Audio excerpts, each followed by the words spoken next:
Hello and welcome to Always Take Notes. In this episode, Eleanor and I spoke with Farrah Storr, who is the editor of Cosmopolitan UK.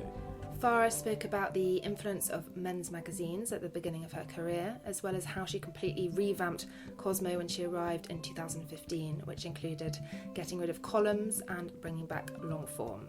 It's a really interesting episode and we hope you enjoy it.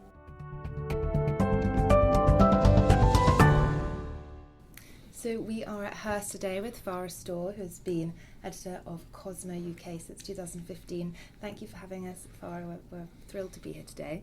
Can you start by talking to us a little bit about your entry into journalism? I know that from looking at your resume, you've had so many jobs, and I know that you said yourself that you kind of wanted to switch every 18 months on purpose to kind of, because you loved the kind of thrill of getting a new job. I needed to earn more money, is the truth. That's why I really moved jobs so many times. I didn't actually know that you could get a job in journalism. So I grew up in Salford in Manchester.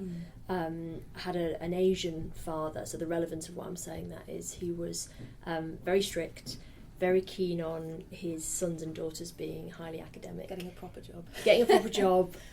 Being a doctor, a lawyer, engineer, and there weren't really any other options. And so whilst I used to read magazines all the time, so just 17 smash hits, I didn't actually know that you could end up working on one. And actually it was only when my sister, who became a lawyer, she did the dutiful thing and became a lawyer to please my dad, she won a competition in More magazine I think it was to go on a date with a male model, and she came down to London.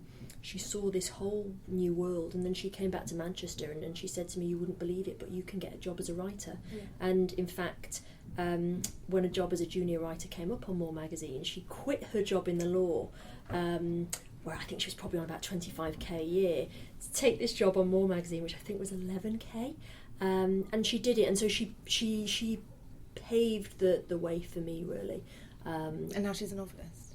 And now she writes novels, so now she's left journalism, and she writes novels. Your dad must be thrilled.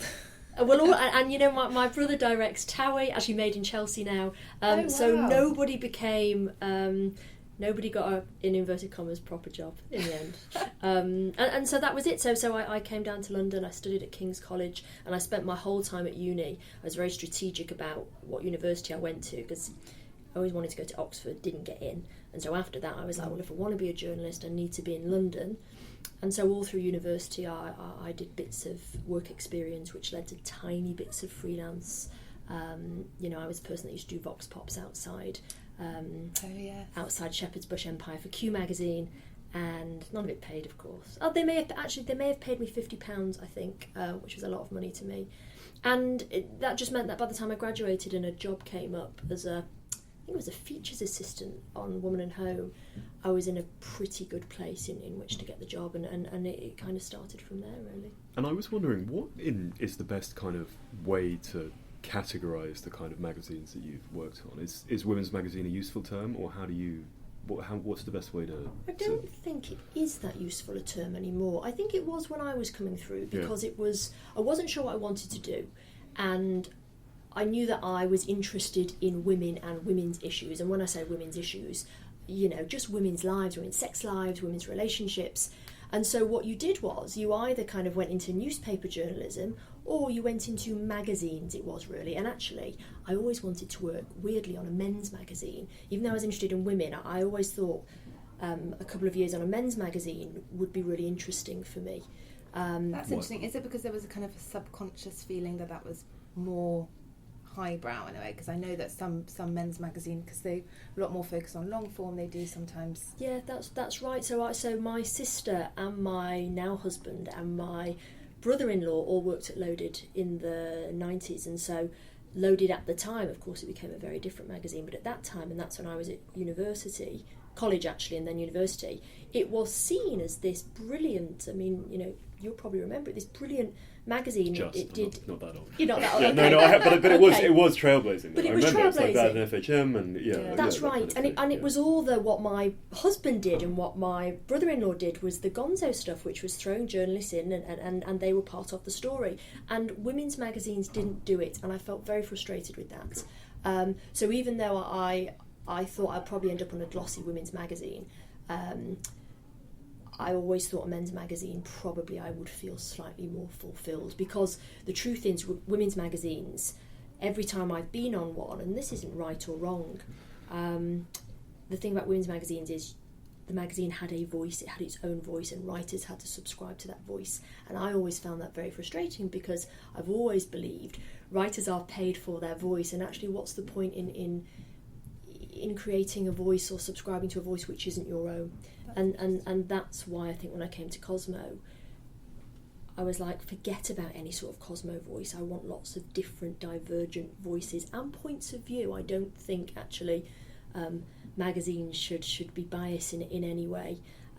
You should just throw everything in there and let the reader decide on and make their own kind of judgments. So I think actually Cosmo, now as it is in many ways based on the kind of principles of the early men's magazines. And you brought back long form and a focus on investigative journalism, and that is a big, well, certainly from when I worked at GQ, their long form is kind of their jewel of the magazine. Yeah, that's it. And I think, when I came to Cosmo, because Cosmo had actually always done very... Cosmo was never about sex. When I got the job and I started looking into... I was going to ask, at that period in the 90s, the kind of high, when the men's magazines were in like the high loaded period, right. What were women's magazines doing? They were aping it. They looked at the culture, and of course it was ladette culture. Yeah. So actually, if you look at Cosmo in the 90s, it was all about, which is very different to today, it was all about going out, shagging, drinking as much as the men, and that was the culture at the time. That is what it was like. So really the 90s, I think to women's magazines in general, when I look back at the 90s, they're not my favourite period in women's magazines. Were you reading Cosmo? Because you didn't mention it in your... No. Do you know what was I reading then? I think in the 90s I was reading a lot of music magazines. Again, I liked a lot of the music writers. I thought if you could make reviews of singles sound really interesting, and make them come alive, I think a lot of brilliant journalists have come through that route. So I was reading things like Q and Uncut magazine I used to love.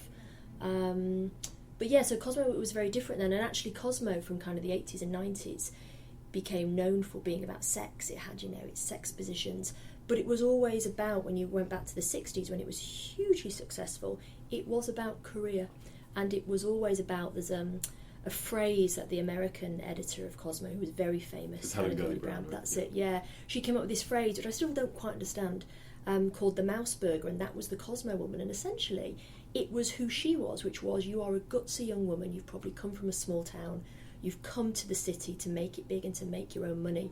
And I think through women making their own money, the hope was that they could earn money like a man, and then they could go out and have sex like a man as well. So it became about sex, Cosmo, but it's really about being a self-made woman. That's what the magazine is. And so, when did the British edition launch? It launched in... We're wondering, is this the first one? No, it was earlier. I think it was 1977. I think it was the year before I was born. I think it was a bright red cover. And it sold, I think it had sold out by lunchtime. So I think it was about 300,000 copies they'd done, and it sold out by 12 o'clock. So it was really, and that's because in America it had been trailblazing and everybody knew about this magazine, which was quite controversial. And so by the time it arrived on British shores, women were desperate for it. So just to go back slightly, did you end up working on any men's magazines? No, never happened for me. Why was that? Did you try? Never really saw the opportunities, and I think sometimes when you're on the journey in women's magazines, I think, and this is true, you can get pigeonholed and people can think that is what you do. So I think I applied for a job in GQ, and didn't get the job. What I think it was commissioning editor. But it was also looking after the GQ awards as well. Right. And I'd always wanted to work for Dylan. I heard he was tough, but he was fair. He was good at, an excellent editor. But no, never happened. And so I just kind of continued in women's magazines, just moving every couple of years. One, like I said, because, and I always say this to my team, you don't earn a lot of money in journalism. You never will. So you've really got to love it. But actually, it's helpful at the beginning of your career. So you earn more money, and also I think you start to see what lots of different leadership looks like. So actually, by the time you become a boss, I think having worked in lots of different places was actually very useful for me, because I saw what good leadership looked like, I saw what kind of creative leadership looked like, and I saw what bad leadership looked like, and I think that informed, hopefully, what sort of an editor I've become. So what was your path then? Where did you go from? So I went to Woman and Home as features assistant, and then I went to Good Housekeeping. So I kind of went, I stayed in the older women's magazine market because those were the only jobs around. I went to Good Housekeeping as features writer. I then went to a magazine called Eve magazine to be senior writer. After that, I went to Glamour as deputy features editor. How old are you at this point? I think I was about 27. So that's a good title to have. That's it, and so that was the difference for me. It was like when Glamour came up, and I felt terrible because I'd only been at Eve 5 months, but the job came up, and it was the natural next step for me, and it was a big glossy, and it was at Condé Nast. So that was a big deal. Eve magazine? Eve magazine was a bit like, it was before you got to Good Housekeeping. It was a general interest women's magazine, but the editor, Sarah Kramer, who I don't think she was Red, but she came through the men's magazine. Was it similar like it was like Red, exactly. Yeah. It was like Red, but she was famous because she'd come through, I think, FHM and the men's mag. So actually, Eve, even though I wasn't there very long, it had a kind of naughty sensibility. It rattled its readers a little bit. It was funny and punchy, and so that was probably the closest I got to working for a men's mag editor. And then after Glamour, I was 27, and I just decided I'd never stopped working.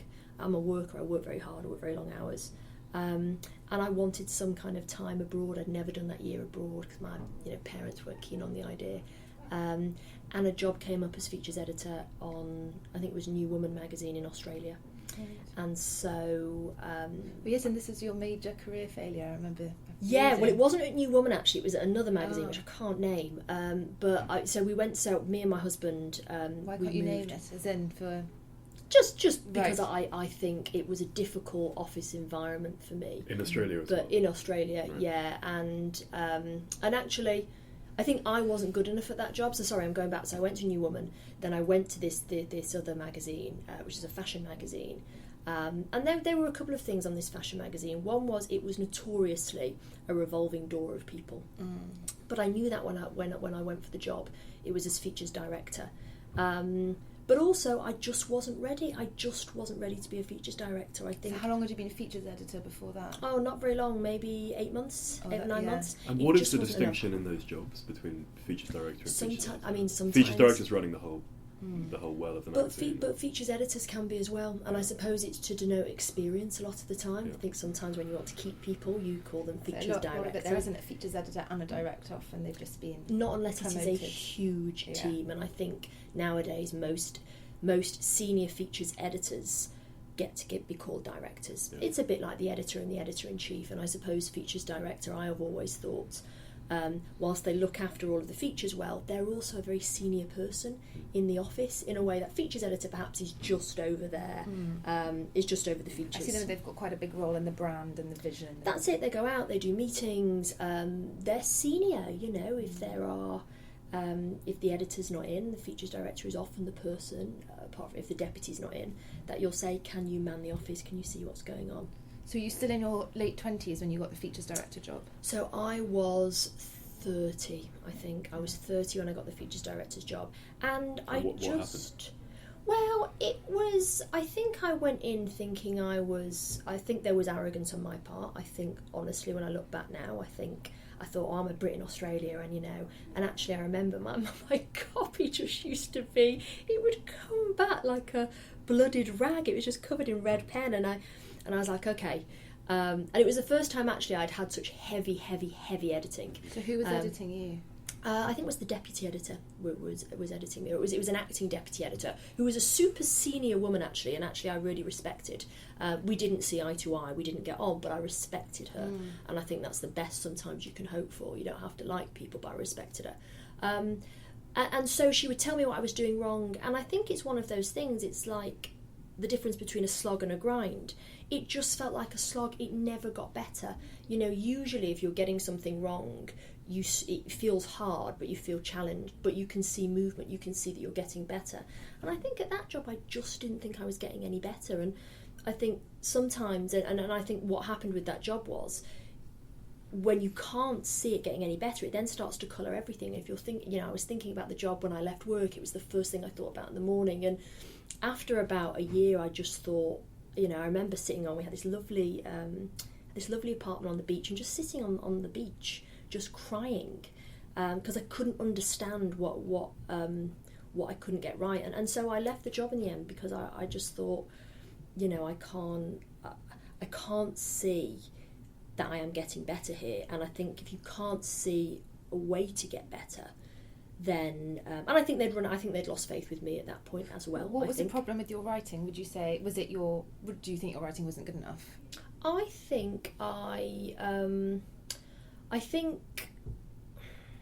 it's very hard to know. I think it goes back to, again, there was a style there.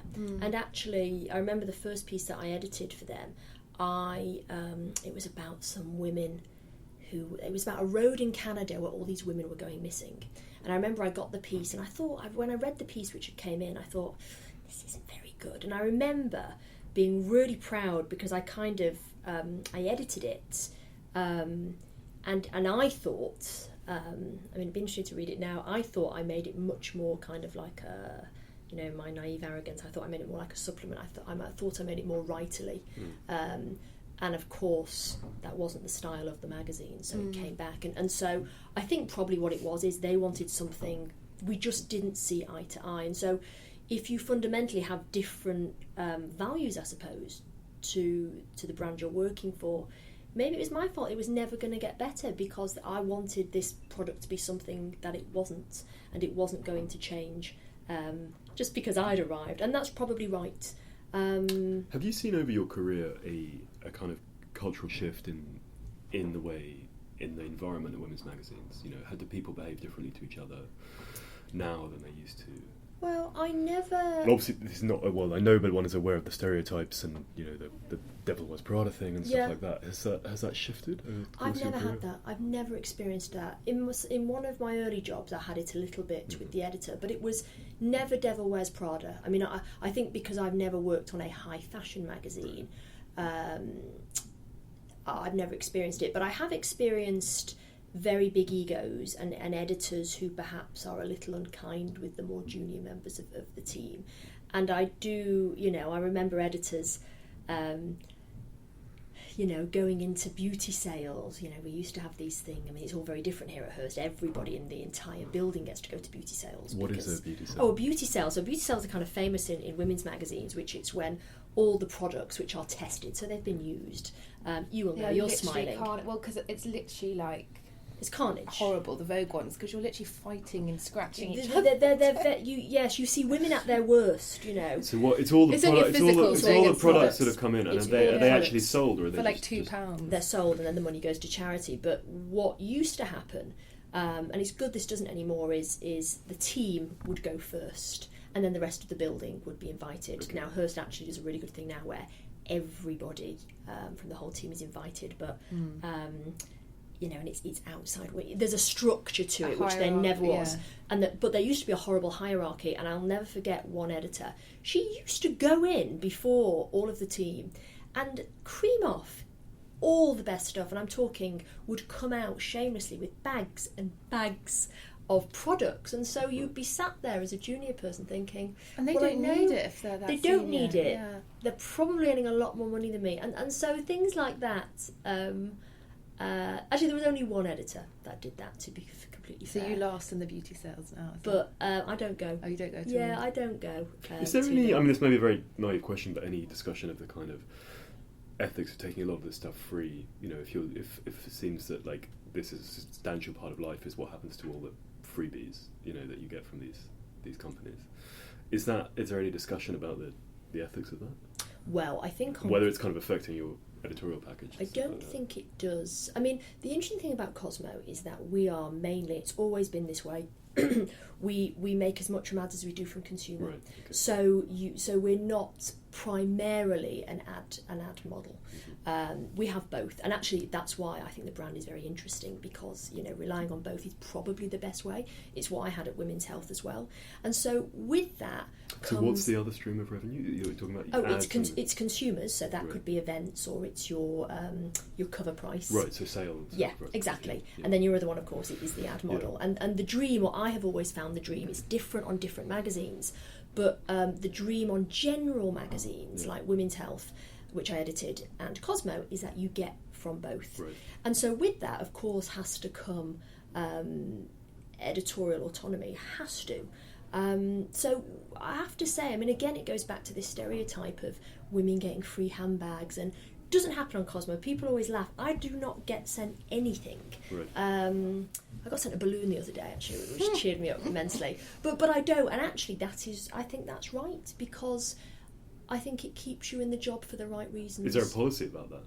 Yeah. So anything that you get sent, you have to document. Right. There's like it's not called a gift registry, but you basically have to register what you've been given. But Cosmo doesn't really happen. We're a features magazine, okay. So we have a lot of beauty, and those products are tested, by the way. Sure. Yeah. So I've never seen it, to go back to your original question, that mean girl mentality, but it exists. And so one of the things that I like to do, only if they're the best person for the job, obviously, is I like to have offices where there's a real mix of people in there. Do you have any men working? Yeah. I mean, I hired a lot of men when I first started. But that's because they were right for the job, I have to say. What are they doing? Are they designers?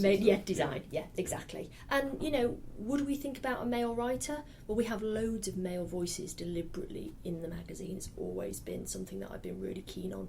And Cosmo readers are very interested in men's take on particularly what's going on in culture right now.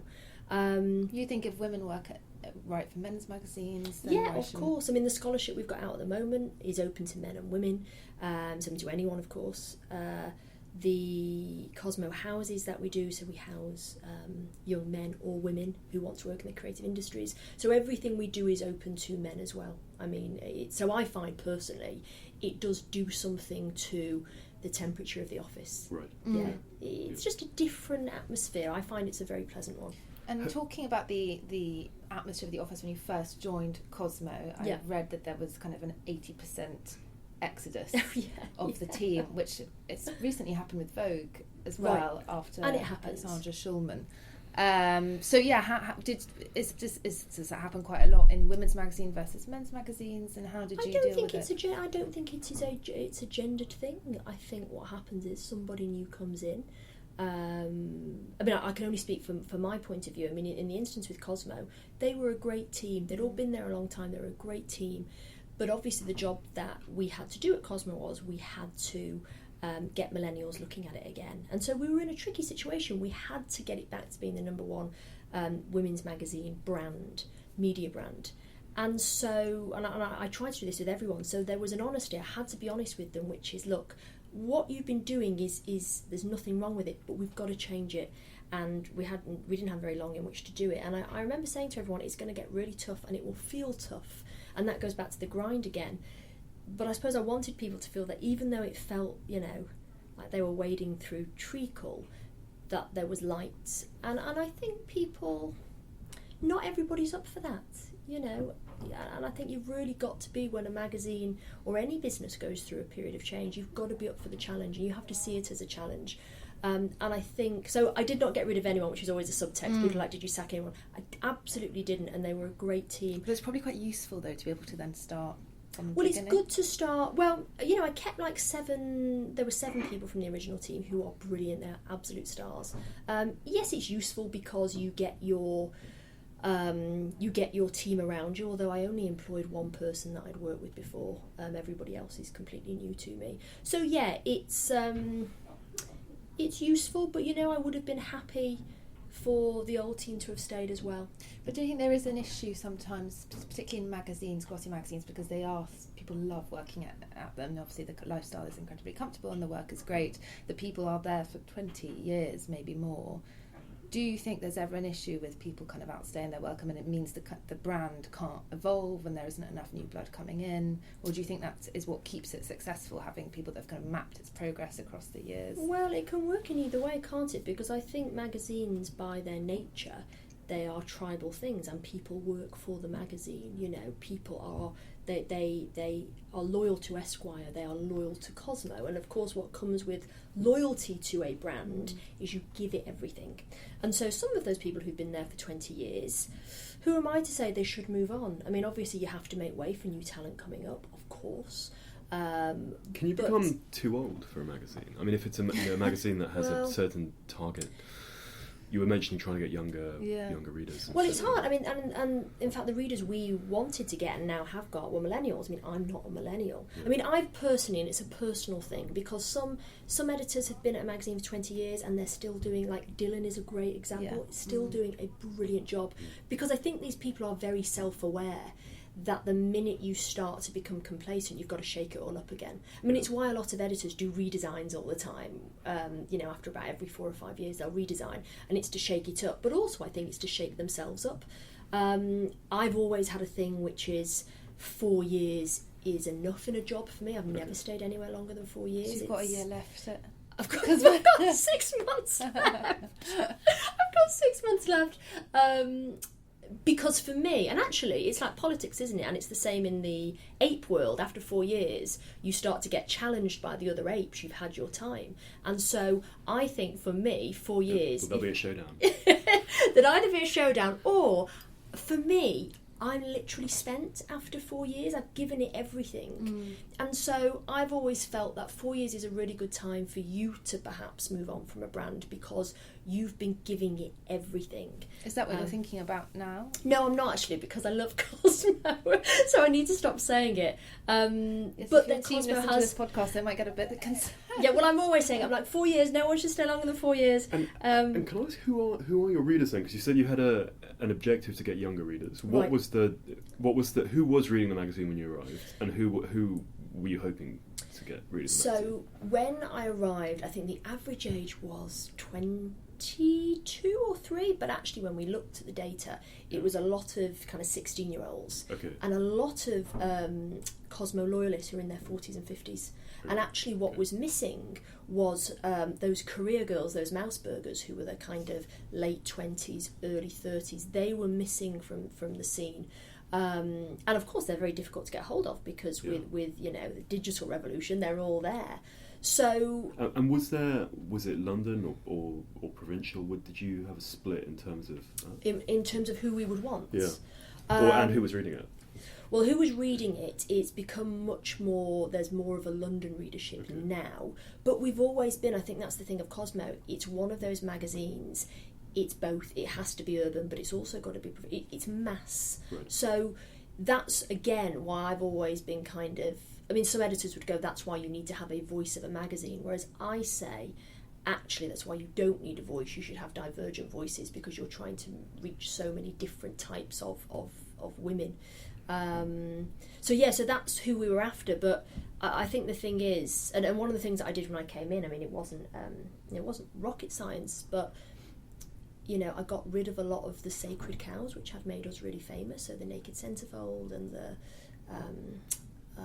the columns went. The agony. Yeah, the columns went because I thought in an online world where everybody's got an opinion, and basically a lot of journalism, excellent journalism online, is columns. I didn't think perhaps that there was a place for that in the magazine, and I thought there was a place for long form investigative journalism because papers were suffering, so nobody was really doing that anymore.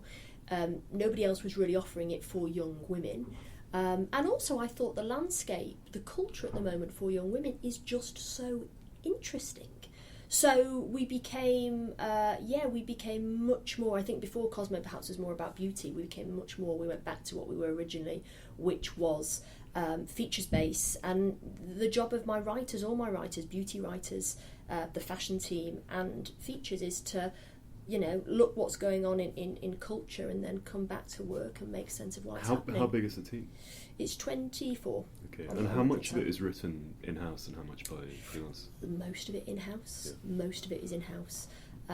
So you can imagine that takes a lot of shuffling around, because some of these investigations can take, like one of them took 6 months recently. They can take a really long time. But I just feel it is worth it. But they have to juggle that with their day job as well. We're always looking for new writers. I mean, I'm always putting on my Instagram. Cosmo is kind of open for anybody to pitch us an idea, because actually most investigations or most things which are happening in society, we don't know about them. There could be something going on in I was going to say Rotherham, or of course there was something going on in Rotherham that we don't know about. So the reason I open up Cosmo to all of our readers, where anyone can pitch us a story, is because most people know brilliant stories in their communities, and also I've always thought that if you can generally write, a brilliant editor can work with you to make it into something. Do people personally pitch to you, and have you ever personally commissioned? Yeah, all the time. And you still make a kind of a concerted effort to write as well. You interviewed Tess recently. I mean, how much is that? Because as you get higher and higher at the top, is what happens with a lot of editors. They kind of become further away from the thing they love most at the start, which is writing. Is that a battle for you? Is that something that I think, it helps with costs if I'm helping muck in. I mean, that is the truth, went in and I think I'm not telling people what they don't already know. Magazine budgets are we have good budgets, but they're hard to work with now. So have they contracted during the time you've been? The thing is, I couldn't tell you when I first started out because I wasn't dealing with budgets. Right. But actually, I mean, in the time you've been in the helm at Cosmo. No. We've been fine, because actually our numbers went up so much that we've been able to, Has Glamour's kind of decline helped your readership? Was that kind of it's helped a the sad readership. moment? Or No, it's not. It's not. Yes, it's a sad moment for the industry, because you thought about it in terms of the industry, and also because the less magazines you have on newsstand, the harder it's going to get people to the newsstand. So, and remember, I worked at Glamour for a long time, so I was really sad. Joe was an excellent ahead editor. of Cosmo for a while, That's it. And so it was very difficult, because actually with Glamour, and who knows, I don't know the ins and outs of what happened with Glamour, but we lowered our price. We were £4 something. Glamour was always £2. Cosmo lowered its price. We went to £1. We became bigger than we became huge, and so it will have had some effect on that decision. And so yes, you feel terrible. That wouldn't have been the only reason, of course. It may have had something to do with it. It wouldn't have been the only reason why Condé Nast decided to close Glamour. And of course, that, from what's happening in the US, is a bigger conversation. What is your circulation? It's just over 300,000. Okay. So it's still big. I mean, it's I think the whole thing of magazines are dying. It's I do roll my eyes sometimes, because it's just not true. I mean, that is a lot of people who are choosing to spend money when most of the stuff they read is free. So it's very sad. It's very sad when any of them close. Can we talk about some of the features you sent over? I mean, what are your sort of objectives with these longer pieces that you're running? They all have different objectives, but I suppose the main objective for everything in Cosmo, particularly with all of the features, is to make, it sounds a cliche, but cliches are cliches for a reason, I suppose, is just to make our consumers see a different side to a story. I think that's the job of any journalist. I think we live in such an echo chamber sometimes, which we willfully put ourselves in, by the way. Even I do it on my Twitter. I look, I'm only following people whose views of the world chime with mine, and that's a really dangerous thing to do.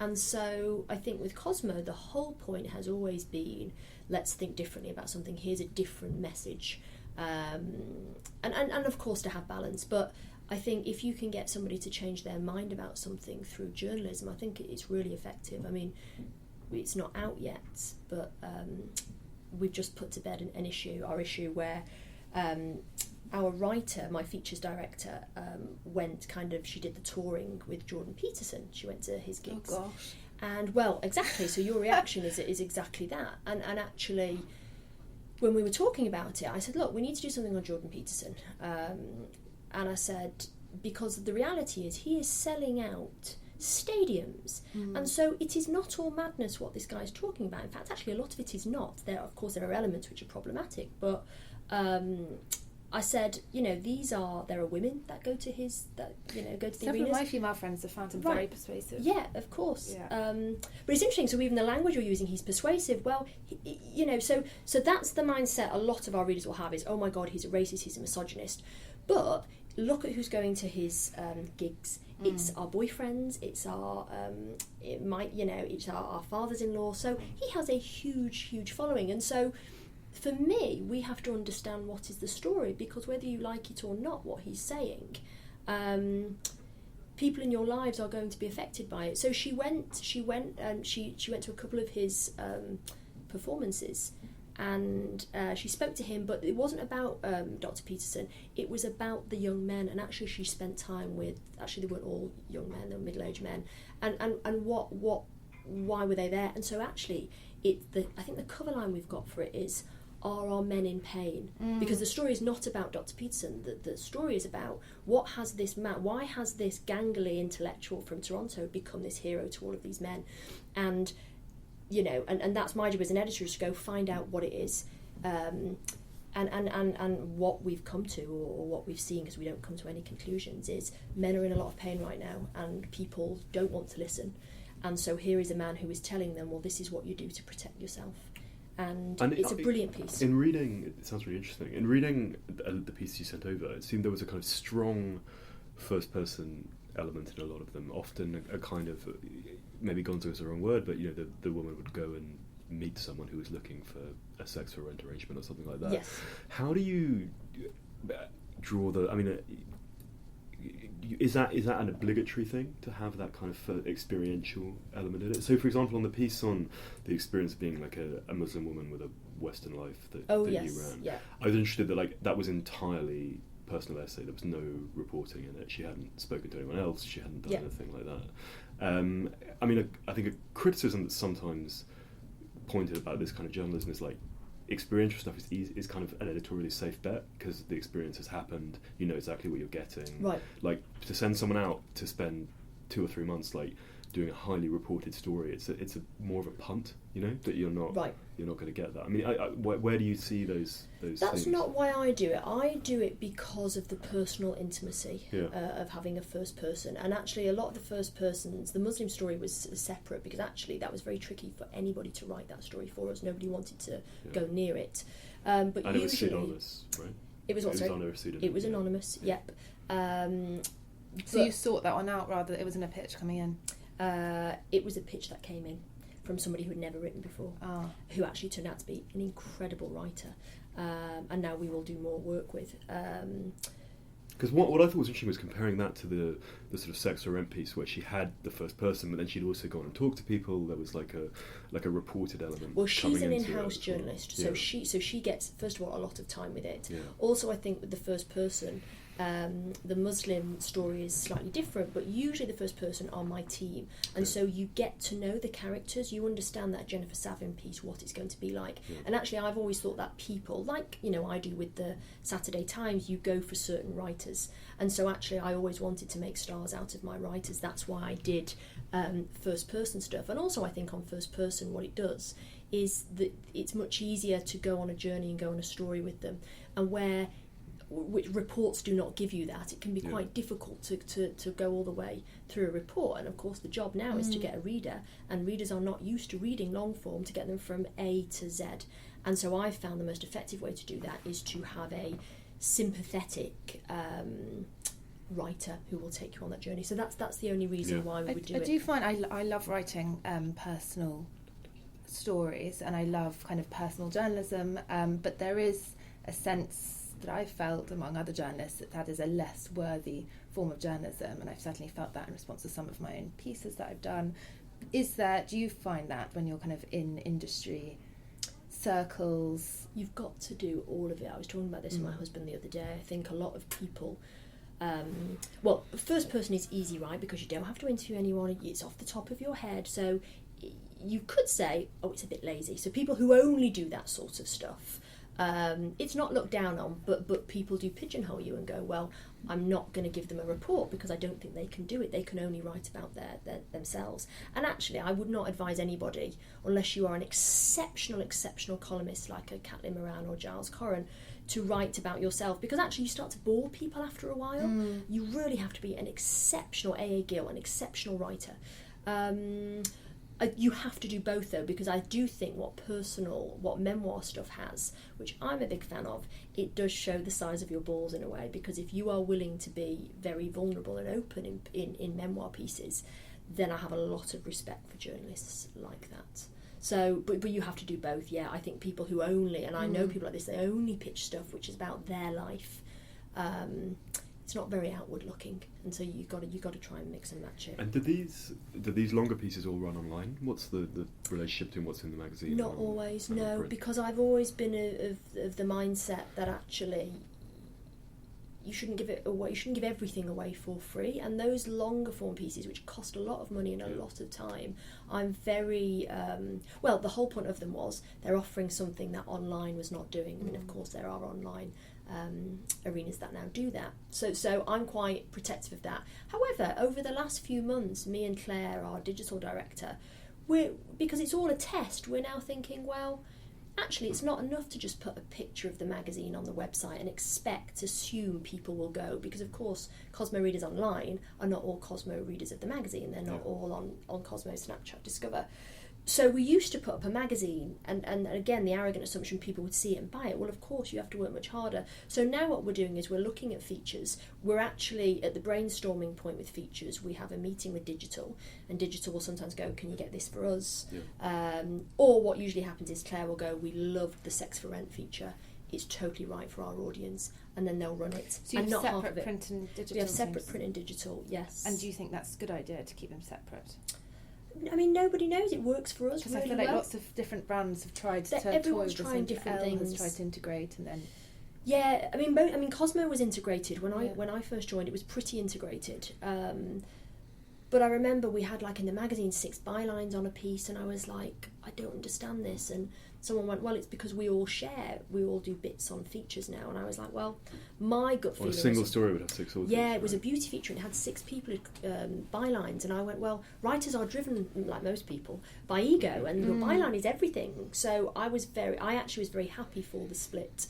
But actually, we're coming together more. We'll never be completely joined, but we'll work together. So if I'm doing a cover, you know, I will talk with Claire and she will go, well, can we get this? Can we do this video? So we're very collaborative. Was there ever an issue of kind of snobbery from print to digital, kind of things like features aren't good enough for print would go on to digital or something?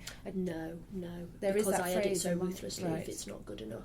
Do you edit everything yourself still? I read every single thing. I still edit. I don't edit every single thing, but I edit a lot of the features. Obviously it's gone through my brilliant features director, but I like being involved. Actually, that's what I prefer to writing, is editing. Right. Yeah. Do you have any paywalled content online, like, or is the not on Cosmo? No, we don't. So it's either there or it's not. There's nothing you can't pay to see. No, that's right. And you know, if you want to buy something else, then you buy the magazine. So yeah, but you know, in America they've started to integrate some of the teams now. So Men's Health, I think now, is gone back to print and digital together. So I think everybody is just trying. But you know, I don't think I was right to run Cosmo Digital as well as the magazine, because I had a job to do with the brand, so the events, the magazine, all the communication. And Claire's job was to get, you know, hundreds and thousands, actually millions of eyeballs on Cosmo Online, which she has done. We have like 10 million a month. It's very difficult to do both of those, particularly when you're in a real growth period. I do wonder what the future of monthly magazines is in terms of having a daily website that they update every day and being able to run that at the same time. That concerns me. Well, if you're split, if you have a print team and you have a digital team, then you can do both. As well as a Snapchat, remember, so you're updating. You just need to have quite a big team. You've got to have big teams. Yeah, You've got to have big teams. A big issue for even, you know, very successful magazines. Yeah, we are lucky. We are well resourced here, both on the print side and on the digital side, and that's, you know, we found that's what you need. What's your view on the debates about body image and the role that magazines like this play and how women feel about themselves? Well, I kind of feel that it's always with the scapegoats for everything. It's like, women's magazines. And women's magazines don't exist in a cultural vacuum. Right. There's the whole world around you. Of course, you do have a role to play because women are watching, they're reading it, and Cosmo actually has always done a lot. We've always used bigger models inside the magazine. We've always been diverse with the models we use. Which is why I wanted the features to reflect that, to have divergent points of view as well. So yeah, you do have a responsibility, but I think people still saying it's magazines. When you look at things like Instagram, we all have a responsibility to just be completely. I mean, you look at things like Facetune now, and forgive my ignorance. So Facetune is. I mean, it's one of many apps. It's like a retouching. That's it, but it's more. You can change the shape of your nose, your chin, your jaw, your eye colour, your teeth, or what. I mean, people look completely different. And the irony is that we're trying to get airbrushing to decrease. That's right, and we're doing it to ourselves. Yeah. It's interesting, isn't it? It's a bit like I always say the example of you have a phone, and who knew human beings would turn the camera on their own faces? Yeah. And you're right. It's like everyone's going no airbrushing, but if you put an airbrushing tool in the hands of someone, they're probably going to use it. So with Instagram, I mean, I actually say on my Instagram bio, this is not my real life. It's not a representation of what my life is like. And that goes, I think we all have a responsibility now. But it's scary. Spoken a lot about that and how, we're actually doing it. We're doing it to ourselves much worse than magazines are. Even. That's right. Yeah. I mean, do you retouch in the magazine? No, we do. If, say, someone's got, it's a bad example, but it has happened. If someone's a cover star's got a red spot, or you can see, we would remove that, but we don't retouch bodies. I mean, we never a blemish that would go on away on its own anyway. That's it, a blemish. Yeah. And I think that's fair to the celebrity, to be honest. I don't think anybody's going to want to be on the front of a magazine with a I don't think that is fair, although there are some people, actually we haven't had anyone on our cover, but I also think celebrities have to go, I'm up for this, I want to show my... Could you imagine having someone with acne on the front of the cover and have it, having acne on the cover? Well, I suppose it would depend on who it was. I mean, Tess, who went on our cover, people would always say, this is Tess Holliday. Right. Who's the plus size? Who's a plus size model, and she's she's a size 26. You can see all of her dimples. I mean, she's been very vocal. There is no retouching of that cover. So I always say never. I think what I am always wary of is when people go, well, would you put someone on acne, would you? Nobody gets to go on my cover unless there is a story behind it. And I've always been like that. And actually with Tess, it was never, and I've spoken about this, it was never supposed to be about her body. The story was about being dirt poor and how you became. She was a mouse burger. She lived in Mississippi. And she became a massive model in spite of being 300 pounds, 5'3", living in a trailer. That was the story, and so that's why I say if there was someone with acne, well, I wouldn't just do it because the culture is forcing me to put someone with acne on the cover. If there is somebody who has a story which is right for Cosmo, and they have acne, and they want to be seen with it, then yes. Would you ever put a man on the cover? They have put a man on the cover. Who did they put on the cover? They have put men on the cover. I mean... several times. Boy George was on the cover, but there was someone else, I want to say Burt Reynolds, but it wasn't Burt Reynolds. I mean, I would never say never. I don't think it would be the full run of the magazine, because I think it would be naive to assume that women's magazine putting a man on the cover will sell as well. But although men's magazines went through this, right? That they would. When we had Dylan Jones from GQ on, and he said that when he first took the job, if he'd put a man on the cover, he'd have been fired, I think. Really? Yeah, and now, of course, they do it all the time. They do it all the time. Yeah. And so But actually, I think men on the cover of GQ sell better than women now. Really? Well, but it's the culture again, isn't it? So it's like in the 90s, GQ would have been kind of women in no raunchy one women, wants to bring home a magazine with kind of a scantily...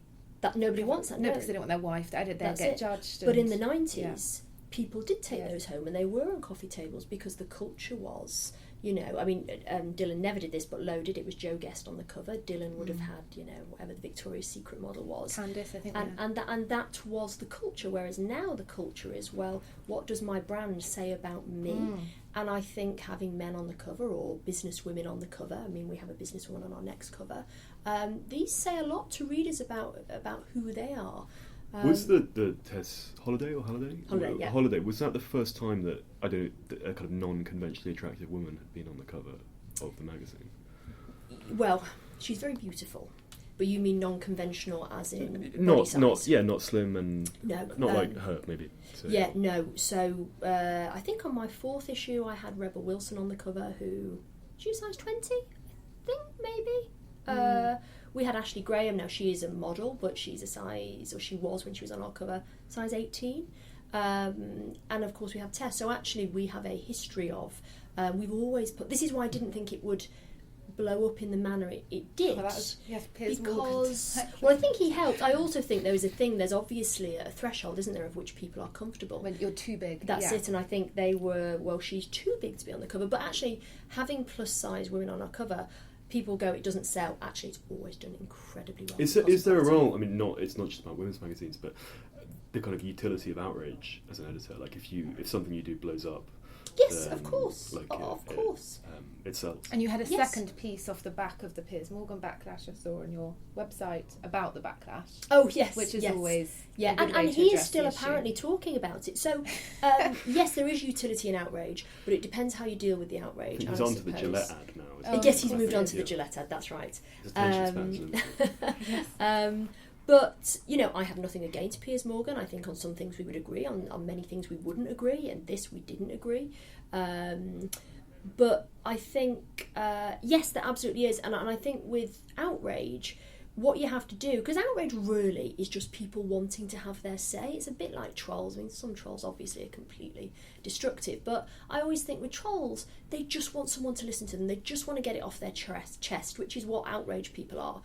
And I'm not against that. I think actually there needs to be more dialogue with people you don't agree with. And the wonderful thing about Tess was, and I saw it on my own Twitter feed, was people who thought it was absolutely disgraceful, and then other people who would argue back. And if you left them, they then started. I saw it with one. There were 2 people who were arguing for days about it, and in the end, they kind of came to a point where they were like, "We're never going to agree," but. I mean, they didn't exactly say this, but it was kind of like, it's good to argue with you, and that's how I felt with Piers at the end. History of Twitter, actually. It was really interesting, and that's the point, and that's what journalism should be about. It's both sides of the story. The truth is usually in the middle. Did you consider what Piers said, which was to kind of just reference in your piece that you accepted that maybe it wasn't the healthiest body size? I'm not saying that you should have, but was that a tussle? Do I agree with him? Yes, because he was like, you could have just put in your piece that she's not a healthy weight. But I didn't see, and I think I said to him, it was like that wasn't what the story was about. The story. So you didn't consider, it wasn't kind of a tussle for you at the time? No, I think we made reference to the fact she is £300. I mean, Tess herself, those that follow her on Instagram can see at £300, she is living her life. She's running around, she's running after her family, she's healthy. Now, £300 on someone else, I couldn't say. I'm not there to make a judgment on that. But actually, you have to decide, don't you? I thought Tess is, and I still believe this, Tess being £300, you may say, or not you, the culture may say, well, that's really dangerous. It's not dangerous because actually, and I think Caitlin Moran said this, if seeing that image of her in a magazine makes you turn around and go, I'm now going to be obese, it's the most powerful image in the world. Yeah. But it's not, is it? Because actually, she exists in a world where the message is still that thin. She's not going to make someone want to aspire to be obese. No, absolutely not. But what's more important is there a story which is really worth telling to young women now? And the story of hers was about, if you have nothing, you can be a big success. And it was how she did it with nothing, all through social media. I would say that is a far more important story to get out there. So, I didn't agree with him. On that note, we're right up against our time limit, so we should draw us to a close. But Farrah, thanks for being such a gracious and candid guest. You're very welcome. Wishing you all the very best to all your projects. Thank you, Farrah. That was great. Hello, it's us again. Ellie, what did you think of that interview? It was actually one of my very favourite interviews from the podcast. I think, she was brilliant. I felt like we could have gone on for another hour. I had so much to ask her, partly probably because I've worked at Condé Nast, which is the Hearst rival. I had a lot to ask her. I thought it was really interesting what she said about getting rid of, minimising sex when she arrived at Cosmo in 2015. It's not entirely gone. It's not entirely gone, but there are less kind of guides to certain things and more kind of how it's more about sex education and less enlightening. about like didactic blowjobs. Well, that's it, and Kama Sutra. excerpts. Anyway, this has been Always Take Notes, hosted by me, Simon Acombe. And me, Eleanor Halls. Our producer is Nicola Keane, Zara Hankir does our social media, and our score is by Jess Danheiser. You can find us on social media. We're at Always Take Notes on Facebook and Instagram, and Take Notes Always on Twitter. And you can rate and review the podcast on iTunes. And if you've enjoyed the show, please do think about contributing to our crowdfunding page on Patreon, which is patreon.com/alwaystakenotes. Thank you.